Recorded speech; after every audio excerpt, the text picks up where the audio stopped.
ఇప్పుడు ఎప్పుడు నాకు పేషెంట్స్ వస్తుంటే వాళ్ళు అడుగుతూనే ఉంటారు. మేము 2, 3 టైమ్స్ వేరే హాస్పిటల్స్‌కి పోయి, వేరే ఇన్ఫర్టిలిటీ సెంటర్స్‌కి పోయి మాకు ఫెయిల్ అయిపోయింది. ఇట్లాంటి మాకు జరిగింది. ఇప్పుడు ఐ క్వాలిటీ బాగా లేకుండే, లేకపోతే స్పెర్మ్ క్వాలిటీ బాగా లేకుండే, ఎంబ్రియో బేబీ ఫార్మ్ అయింది. దాంట్లో కూడా గ్రేడ్స్ సరిగ్గా లేకుండే. లేకపోతే ఇవన్నీ సరిగానే ఉండే కానీ 2, 3 టైమ్స్ కూడా మనం ఐవీఎఫ్ చేసినప్పుడు కూడా టెస్ట్ ట్యూబ్ బేబీ చేసినప్పుడు లేకపోతే ఐయుఐ అని ఇంకా ఒక ప్రొసీజర్ ఉంది. ఆ చేసినప్పుడు కూడా మాకు ప్రెగ్నెన్సీ రాలేదు. అంటే ఇవన్నీ ఏం కేటగిరీ ఆఫ్ పేషెంట్స్ ఉన్నారు అంటే వీళ్ళు రిపీటెడ్‌గా ఫెయిల్ అవుతున్నారు. రిపీటెడ్‌గా ఇట్లాంటి ప్రాసెస్ చేసుకుంటున్నారు. వాళ్ళ ఆశలు చాలా హైట్‌కి పోతున్నాయి. ఇప్పుడు అయిపోతది మాకు 2 ఎంబ్రియోస్ పెట్టినాము. 2 ఎంబ్రియోస్ క్వాలిటీ మంచిగా ఉండే కానీ ప్రతిసారి రిజల్ట్ నెగెటివే వస్తుంది. ఈ స్థితిలో చాలా మంది ఇట్లా చాలా డిప్రెస్ అయిపోతారు. అనుకుంటారు ఇప్పుడు మేము ఇది మంచి ట్రీట్మెంట్ చేస్తే కూడా మాకు రాలేదు అప్పుడు. ఇప్పుడు మాకు ఏం ఆశనే లేదు, ఏం హోపే లేదు అట్లా అనుకోకూడదు. ఈ కండిషన్‌కి మెడికల్‌గా మేము రిపీటెడ్ ఇంప్లాంటేషన్ ఫెయిల్యూర్ అంటాం. ఇంప్లాంటేషన్ అంటే పోయి బేబీ లోపల అంటుకుంటుంది పిల్లల సంచి లైనింగ్‌కి దానికి ఇంప్లాంటేషన్ అంటాము. ఆ ఇంప్లాంటేషనే కాలేదు. ఒక్కసారి కూడా ప్రెగ్నెన్సీ టెస్ట్ కూడా పాజిటివ్ రాలేదు. ఇంకా ఏం ప్రెగ్నెన్సీ సూచనలు మీకు స్కానింగ్‌లో కూడా ఏం కనిపియలేదు.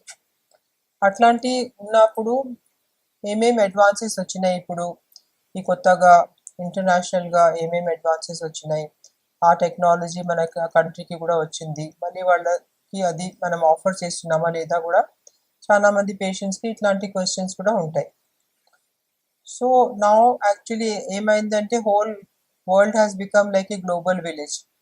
ఏదైనా కాన్ఫరెన్సెస్ ఉంటాయి లేకపోతే ఏదైనా అడ్వాన్సెస్ ఉంటాయి అవన్నీ మేము పోయి అక్కడ ఒకవేళ అటెండ్ అవుతాము కొన్నిసార్లు ఆ ఆ రిపోర్ట్స్ కూడా మా దగ్గర వచ్చేస్తున్నాయి వెంటనే. అంటే ఇట్లాంటివి ప్రొసీజర్స్ ఇప్పుడు ఒకటే కంట్రీలో అయితే వేరే కంట్రీలో కావు అని అట్లా లేదు. Whatever is followed worldwide also Indian సెంటర్స్లో కూడా the world class treatment is being given in so many centres. So అట్లా ఉన్నప్పుడు అట్లాంటివి సినారియోలో మనం పోతే అప్పుడు డెఫినెట్గా మనకి అడ్వాన్స్ ట్రీట్మెంట్స్ కూడా దొరుకుతాయి. ఇట్లాంటి కేసెస్కి రిపీటెడ్ ఫెయిలియర్ అయిపోయింది, రిపీటెడ్గా వాళ్ళకి ప్రెగ్నెన్సీ రావటం లేదు అంటే సైంటిఫిక్గా మేము దానికి అనలైజ్ చేస్తాము. అన్ని ఫ్యాక్టర్స్ చూస్తాము, డీటెయిల్గా హిస్టరీ తీసుకుంటాం మళ్ళీ కపుల్ దగ్గర వాళ్ళ ఏజ్ ఏం ఫ్యాక్టర్ ఉంది చూస్తాము. ఇంకా చాలా ఇంపార్టెంట్ వాళ్ళ ఎగ్ క్వాలిటీ ఎట్లా ఉంది, స్పర్మ్ క్వాలిటీ ఎట్లా ఉంది, ఆ బేబీ ఎంబ్రియో బేబీ ఫామ్ అయింది అది ఎట్లా ఉంది. అట్లాంటివి అన్ని హిస్టరీ వాళ్ళు మా దగ్గర తీసుకొచ్చి ఇస్తే, పిక్చర్స్ ఇస్తే, మాకు ఆ స్టాటిస్టిక్స్ ఇస్తే కూడా మాకు చాలా పేషెంట్ గురించి తెలుస్తుంది. ఇట్లాంటివి కపుల్స్ నేను చాలా చూస్తున్నాను ఇవాళ రేపు వాళ్ళు చాలా డిసప్పాయింట్ అయిపోయినారు. ఇంకా వాళ్ళకి ఎట్లా అనిపిస్తుంది అంటే ఇప్పుడు మనకి ఈ ట్రీట్మెంట్ కూడా మాకు ఫెయిల్ అయిపోయింది, ఇప్పుడు ఎట్లాంటి ట్రీట్మెంట్లో మనకి లాభం దొరకదు. అట్లాంటిది సినారియో లేదు. ఇప్పుడు పిక్చర్ చాలా బ్రైట్ అయిపోయింది. ఇప్పుడు చాలా వేరే ఆప్షన్స్ కూడా మన దగ్గర ఉన్నాయి. ఒకవేళ ఎగ్ క్వాలిటీ ఖరాబ్ ఉంది, నంబర్స్ తక్కువ ఉన్నాయంటే ఓవేరియన్ రీజువినేషన్ అని ఒక కొత్త టెక్నిక్ ఉంది. ఒక లాస్ట్ 3-4 ఇయర్స్ నుంచి ఇండియాలో కూడా ఇది చాలా ఫాలో చేస్తున్నారు. ఓవరీలో ఎగ్స్ ఇది క్వాలిటీ ఖరాబ్ అయిపోయింది, నంబర్ తక్కువ అయిపోయిందంటే ఓవరీలో స్టెమ్ సెల్స్ లేకపోతే పిఆర్పి ఇంజెక్ట్ చేసేసి మంచి ఎగ్స్ మనం తీసుకొని దాంతో ప్రెగ్నెన్సీ రావచ్చు. సేమ్ థింగ్ టెస్టిస్లో కూడా మేల్ ఫ్యాక్టర్లో కూడా చేస్తాము.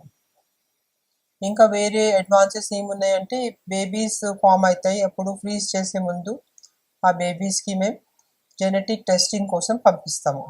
ఈ బేబీస్ది క్వాలిటీ మంచిగా ఉంది లేదు, ఈ బేబీస్లో మంచిగా నార్మల్ క్రోమోజోమ్స్ ఉన్నాయి లేవు, ఈ బేబీ పోయి అక్కడ అందుకుంటే ఒక నార్మల్ హ్యూమన్ బీయింగ్కి బర్త్ వస్తుంది లేదు అని చూసుకుంటాము.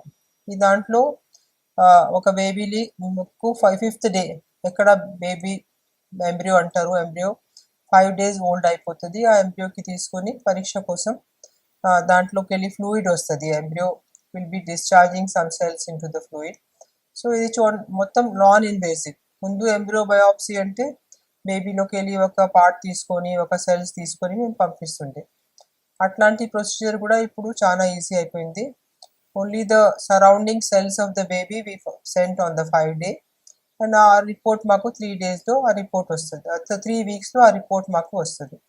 ఆ 3 weeks రిపోర్ట్లో మనకి తెలుస్తుంది ఒకవేళ ఆ బేబీకి సెల్స్ మంచిగా ఉన్నాయి లేదు, క్రోమోజోమ్గా నార్మల్ ఉంది లేదు, ఒకవేళ ఈ బేబీకి మేము లోపల యూట్రస్లో పెడితే మనకి ఎట్లాంటిది ప్రెగ్నెన్సీ వస్తుంది అది మనకి తెలిసిపోతుంది. ఇవి అన్ని కొత్త ఆ, ఆవిష్కారాలు లేకపోతే ఏదైనా ఇది ఇన్నోవేషన్స్ మన సెంటర్లో కూడా ఇప్పుడు ఉన్నాయి.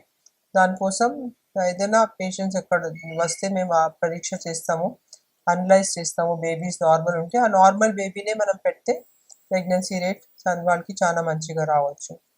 ఇంకా ఈ రిపీటెడ్ ఫెయిలియర్ కాజ్ యూట్రస్లో కూడా ఉండవచ్చు. ఎక్కడ మనం బేబీకి పెట్టున్నాము పిల్లల సంచి లోపల, ఆ పిల్లల సంచి లోపల లైనింగ్ కూడా కొన్నిసార్లు మంచిగా లేకుండవచ్చు. ఆ లైనింగ్ 8 mm కింద తక్కువ ఉంటే దానికి ఎట్లా ఇంప్రూవ్ చేయాలి, దానికి చాలా ట్రీట్మెంట్స్ ఉన్నాయి మా దగ్గర.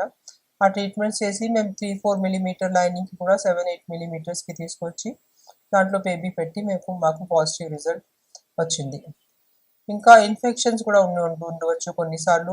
ఆ ఇన్ఫెక్షన్స్కి ట్రీట్ చేస్తే కూడా మంచి అవుట్కమ్ వస్తుంది.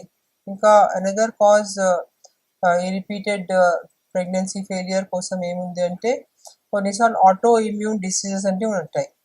వేర్ అది బేబీకు మన ఆడామేనే ఏదైనా యాంటీబాడీస్ ప్రొడ్యూస్ చేస్తుంది ఆ బేబీ గురించి, వేరు ద బేబీ ఇంప్లాంట్ కాదు.